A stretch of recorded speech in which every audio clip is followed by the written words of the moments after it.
पहिल्याच वर्षी 1 वर्ष पूर्ण झालं आणि कोणीतरी तक्रार केली, की तुमच्या कार्यकर्ता जो आहे मिटकरी, त्याने अकोल्यात 1.5 कोटीचा बंगलाच घेतलाय म्हणे.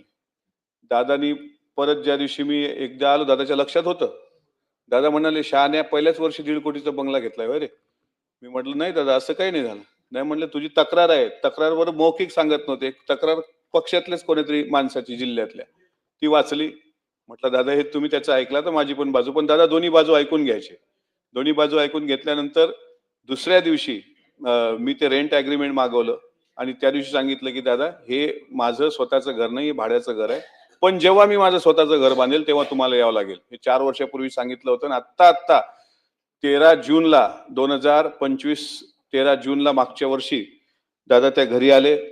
दादाचे पाय त्या घराला लागले आणि तो दिवस माझ्यासाठी इतका महत्वाचा होता, की ज्या माणसाने म्हणजे 2020च्या पूर्वी कागदपत्राची जुळवाजुळव करण्यापासून पासपोर्ट साईजचे फोटो किंवा छोटे साईजचे फोटो लागतात त्याच्यापासून काळजी घेताना त्यांचे स्वीय सहाय्यक अनिल ढिकले असतील किंवा आणखी एक व्यक्ती यांनी सर्वांनी मिळून सहकार्य करून महाराष्ट्र विधान परिषदेवर मला संधी दिली आणि मला माहित होतं की मागच्या अधिवेशनामध्ये माझं आदरणीय नीलमताईंशी मी बरेचदा भेटत होतो आणि मग ताईंना मलाच माहित आहे चर्चा दोघांमध्ये काय झाली आणि मग या अधिवेशनाच्या हिवाळी अधिवेशनात शेवटच्या दिवशी मी नागपूरला दादांना भेटलो.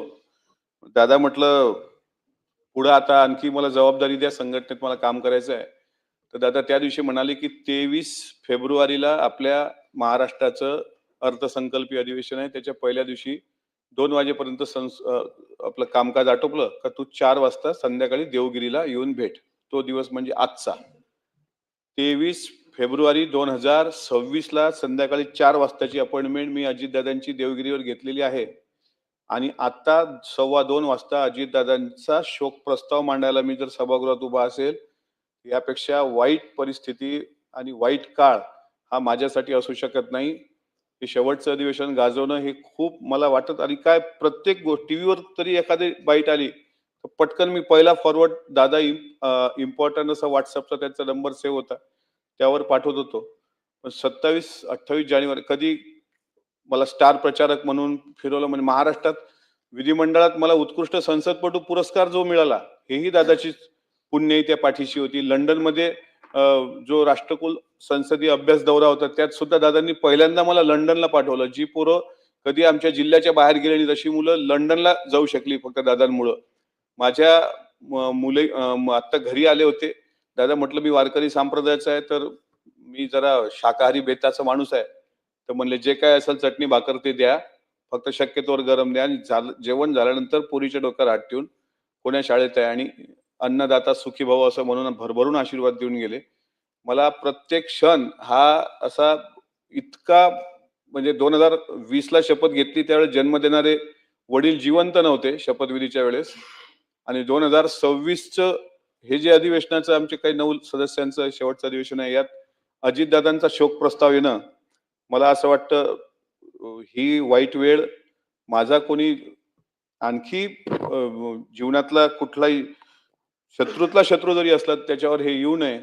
कारण अजितदादाचं जाणं म्हणजे महाराष्ट्राचं शिवशाहू फुले आंबेडकरी चळवळीचं कधी न भरून निघणारं नुकसान आहे. अजितदादांना दरवर्षी भीमा कोरेगावला मी शौर्यस्तंभाला अभिवादन करताना पाहत होतो.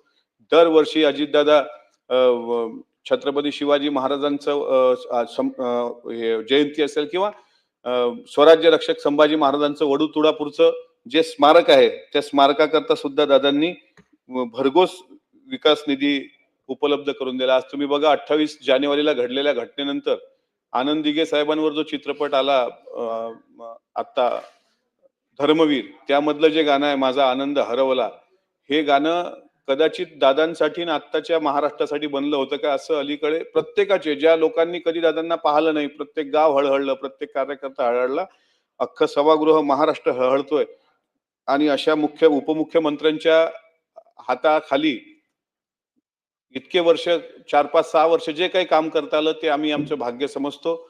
आमच्या कुटुंबाला एक आधार आणि माझ्यासारखे अनेकांचे कुटुंब दादांनी घडवले. पण जर संत वचन असं आहे की याच्यासाठी केला होता अट्टा असं आणि दिस शेवटचा गोड व्हावा असं जर संत वचन असेल तर दादाचा जीवनाचा शेवटचा दिवस गोड का झाला नाही याबाबत सुद्धा पांडुरंगाला भांडावं वाटतं आणि पांडुरंगाशी झगडावं वाटतं. 40शीतले तुकाराम महाराज अचानक जसे जातात, त्यानंतर तुकोबाचे लहान भाऊ कान्होबा हे सदुंबरेला जाऊन हातात दगड घेऊन त्याच विठ्ठलाशी, ज्या विठ्ठलाचं वर्णन करताना शिंक जांभुळी खोकला नितुका वेळ वाया गेला, म्हणजे शिंक आली, जांभुळी आली, खोकला आला असेल, इतक्याचदा विठ्ठलाचं नामस्मरण न करणाऱ्या तुकोबाला अचानक जर जावं लागलं, तर तेच दगड हातात घेऊन त्यांचा भाऊ कान्होबा विठ्ठलाशी भांडण करताना म्हणतो, धिंद धिंद तुझ्या करीनं चिंधळ्या. हे गाथेतले अभंग आहेत की तुझ्या चिंधळ्या चिंधळ्या विठ्ठला मी करेल, कारण माझा भाऊ अचानक कुठं गेला. आज सगळ्यांचं भाषण ऐकताना